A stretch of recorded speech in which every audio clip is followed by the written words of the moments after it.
D, wait for it, light bulb. Check out the name tag. You're in my world now, Grandma. What's up, nerds? So if you're watching this, I'm doing my Obi Wan Kenobi season 1 review. If they do a season 2, if not, that it's fine. But this is my series review then. And I just want to say, I covered this show episodically, and I'm sorry that this whole season review is late. Life gets up, and I wanted to do notes and stuff for this, and I had to get clips and stuff. And once I started, I was like, finally, I was just like, you know what? I don't want to do it anymore. But then I was like, no, I've already done so much crap into this that I'm doing it. I'm doing it. Same thing. I have like 3 other ones after this that I need to get done and everything. And I was like, no, I'm doing all of them because I took notes and I got shit going and stuff. So I'm doing it. I don't care how late it is. Do it. Before I get started on this review, though, I just want to say that if you like what I do here and you enjoy independent content here on YouTube, please consider subscribing to my channel. YouTube is always changing up their algorithm, and small channels like mine, we always get shoved to the back of the line. So I please ask that you like, share, and subscribe, and I thank you in advance. So now that we got that out of the way, let's get started on this review. So Obi-Wan is the worst Star Wars show ever. If you care about Star Wars canon, it is impossible to enjoy this show. And when I sat down to watch this show, I'm telling you right now, I really wanted to like this show. I wanted to love this show. I wanted the show to be so good. I like Obi-Wan, the character. I like Ewan McGregor as Obi-Wan. I love Alec Guinness as Obi-Wan. But this show, this is such a bastardization to Star Wars and the character that it's very clear to me that they don't care about this character whatsoever. That it doesn't help that Star Wars is being run by the biggest Karen, Kathleen Kennedy, and she doesn't care about Star Wars or you or Star Wars fans or anyone for that matter. She just cares about her agenda. So Star Wars in this instance is so creatively bankrupt that they've completely run out of ideas, completely, that they literally have to take their own ideas that they did beforehand. I mean, the subtitle for this show should have been Obi Wan Kenobi, copy and paste. And I'm going to give you some examples, but these are not limited to just these examples.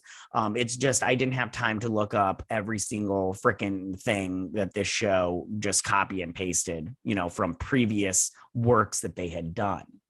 Now, I just want to say I'm using things that are in canon, unless all of a sudden they're not and I didn't hear about it. But as I know of right now, these are in canon. So the first thing I want to bring up is when Obi-Wan and Vader fight each other at the end and he knocks off that big mask. Well, this is taken just from the Ahsoka Tano fight in Rebels. She fights him, knocks off his mask, and her reaction is so much better than Obi-Wan's reaction to it. She's like she's like Anakin and everything. And it's way, way better. And they just copy and pasted that whole moment. And like I said before, it's done better in Rebels than it's done here. It's just done poorly here. And I felt nothing when he knocked off that mask because I had seen it before and I had seen it done better. I had seen it done way better. And that just says a lot. So the next thing I want to talk about is when Vader stops that ship. Now, I thought we had seen it before when we had seen Rey pulling down the ship from the last movie, episode 9. Now I want to say Vader pulling down that ship, I mean, it was pretty cool, but I mean, Rey pulling that ship, well, she destroyed it, wasn't that great, but Vader pulling it down was pretty cool, a lot cooler and everything. And that's a cool move, but and I want to talk about that later. But then when he rips apart the ship and everything that's way friggin' cool too. But then the other ship flies off and that was pretty dumb and everything. I didn't like that, whatever. But like I said before, this isn't the first time, but that wasn't the only time / the first time that we had seen this. We'd also seen it in The Force Unleashed when that Sith guy, I don't remember his name or whatever, when he pulled down that freaking Star Destroyer. Now, granted, this is not Force. I have things to say about their use of the Force, but he pulled that Star Destroyer down, and that was way cooler. I think that they were going for that moment, those kinds of moments, those really cool freaking moments. But then I just recently found out that Vader pulling down that ship is actually taken from the Star Wars ride from the thing, because he force grabs your little thing, your little trailer thing or whatever that you're doing in that thing. And they just wanted to reenact that but on this show. And it's just, like I said before, it's just copy and paste. It's just copy and paste. And it's so ridiculous that you've done it 10 times better everywhere else. And it's just ridiculous. Next, I want to talk about when Obi Wan breaks into Sanctum, not Imperium. I keep wanting to say Imperium, but they're Sanctum Inquisitorium. He swims underneath the water and he breaks in through it. Now, this is from the Fallen Order. What's his face? Caleb.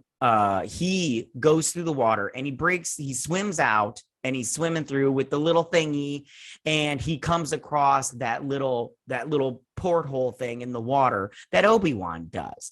It's like it's literally just, they were like, oh, hey, let's do that. That's a really good idea. And it's like, and that character is apparently supposed to make an appearance somewhere or sometime. And I'm all like, how can we do this? Like, it's just ridiculous. Now, speaking of when he breaks into Sanctum Inquisitorium, that's such a long name. So Obi-Wan stops the water from coming into the thing, and that's copied straight from that game also, except Vader does it. He stops the water instead of Obi-Wan. But it, like I said before, they're just copy and pasting, just giving it to a different character. And it's just freaking ridiculous. I mean, this show is so bad with the copy and pasting that they even copied the lightsaber duel, the choreography from the Revenge of the Sith that they did in that flashback. And I'm just all like, what? You couldn't hire a new choreographer for these people to learn a new lightsaber battle? I'm all like, no wonder they were freaking, whatever. It's just ridiculous. Sorry, I need some libation. All right. So that's just the small examples, and not really small examples. Like, they were pretty big moments and everything that they just copied and pasted. Now, I want to talk really quickly. I just want to touch on the directing of this show just for like a hot minute. Deborah Chow had such potential when she directed episodes of The Mandalorian, so much so that people had hopes that after this, that she would go on to direct a Star Wars film. But after watching this show, it is entirely clear to me that I don't think Deborah Chow is very talented. Her directing lacks focus, experience, and, in my opinion, knowledge of how to direct certain things like action sequences. And I think that maybe she needs to take a step back and reassess her skills and maybe direct some more episodes before you move on to anything. Well, this was a lot of episodes. I don't know what to do. It was just bad. The directing was bad in this show. It was bad. Now, I know a lot of people say that they like the deconstructing of characters, but don't you think it's a crutch to fall on people's problems? Do you think it's because it's harder these days to write someone that's a true hero? Don't you think that the deconstruction of our heroes has become fashionable and easy? I think so. And that's why I think that this show was written, because they just wanted to deconstruct Obi-Wan, and they did it, and they succeeded because he just sucks. And I'll talk about that in just 2 seconds. But yeah, they just went for the deconstruction of a hero. And I just go, that Joby or Jody, whatever his name is, he took the easy way out in writing this show. He also doesn't care about Star Wars. He said he didn't watch anything or whatever to prepare. So, and I want to talk about the acting and / the characters on this show. So let's real quick get into Hayden Christensen. He's not a bad actor, but he was bad in Star Wars. We have to be honest about that. And in this show, we got dollar store Darth Vader. Let's be honest about that. We got the cheap knockoff brand of Darth Vader, when we could have gotten a high brand one. Now, I'm not going to lie, when Hayden Christensen was in the prequel series, he wasn't very good acting-wise. I think that's due to George Lucas's influence in the way that he wanted Hayden to play the character. And I don't think that it was the right choice, and I think that maybe, I know Hayden, that was like, his big breakout kind of thing, not his first role, but, big breakout. And I think maybe he should, even though it was given a little bit of more pushback. Now, afterwards, he did movies like Jumper, where his acting wasn't exactly the best, but it wasn't bad, not as bad as Star Wars. And he did the movie Awake, which I actually thought he was decent in. And it was very obvious to me that he was on his way to becoming a better actor, but clearly just fell off the map. Now, Princess Leia, okay, this character is so poorly written that I don't understand how you could dare to call her Princess Leia. This Leia is able to read her cousin like an open book, but could not figure out how to get away from those assholes in the woods. And that scene was just ridiculous. And how can you write a character that is so astute and clever one scene and able to fix doors because, 10-year-olds are electricians now, but then other scenes is just as dumb as a box of rocks? I mean, she deserved to go splat in that second episode when she fell off that building. I mean, he shouldn't have saved her from that fall with the force. He shouldn't have saved her. And the actress, I'm sorry, but she sucks. She sucks so hard. She's not even good at acting. Not good at all. I mean, she was better as Shark Boy's daughter in that superhero movie for Netflix. And I think it was a bad choice. And I have no problem critiquing child actors because they put themselves out there, or maybe their parents did. But you put yourself out there, you open yourself up to criticism. So now let's go ahead and move on to Reva / Moses Ingram. Now, I'm not going to touch on the controversy, but I'll just say this. I already did a video about that. You can check that out up here. But as far as Reva goes, she is an unlikable, irredeemable person. So badly written that this person who wrote her should be fired forever. And that was Joby, whatever his name is, or Jody, I don't know. Why does every show now have that the villain can't be just a bad person? It's always an anti-hero, or in this case, someone that needs to be redeemed for all the bad things they've done. And in this case, in the last episode. And in this case, she needs to be redeemed in that last episode because she doesn't kill Luke because she sees herself in him. What? One good deed does not redeem you from a lifetime of sins.